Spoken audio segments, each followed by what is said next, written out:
বাংলাদেশে হার্মের সংক্রমণ উদ্বেগজনক হারে বৃদ্ধি পাওয়ায় জনস্বাস্থ্য বিশেষজ্ঞরা একে মহামারীর ঝুঁকি হিসেবে দেখছেন।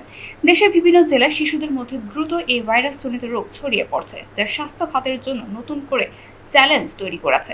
স্বাস্থ্য অধিদপ্তর তথ্য অনুযায়ী সাম্প্রতিক সময়ে হাসপাতালে হামে আক্রান্ত রোগীর সংখ্যা বেড়েছে, বিশেষ করে যেসব শিশু নিয়মিত টিকাদান কর্মসূচির বাহিরে রয়েছে বা নির্ধারিত টিকা পায়নি, তাদের মধ্যে সংক্রমণের হার বেশি দেখা যাচ্ছে।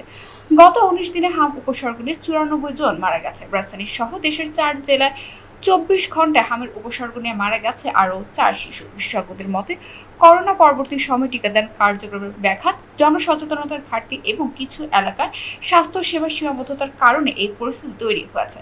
ফলে হামের মতো অত্যন্ত সংক্রমণ দ্রুত ছড়িয়ে পড়ার সুযোগ পাচ্ছে।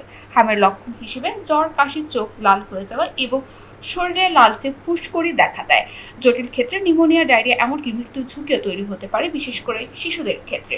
এই পরিস্থিতিতে স্বাস্থ্য বিভাগ দেশ জুড়ে টিকাদান কার্যক্রম জোরদার করার উদ্যোগ নিয়েছে।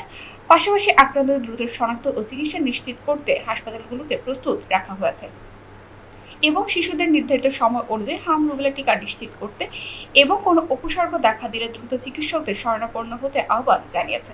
তারা বলছেন, সময়মতো টিকা গ্রহণ এবং সচেতনতা বাড়ানো গেলে এই পরিস্থিতি নিয়ন্ত্রণে আনা সম্ভব। তবে অবহেলা অব্যাহত থাকলে হামের প্রাদুর্ভাব আরও ভয়াবহ রূপ নিতে পারে।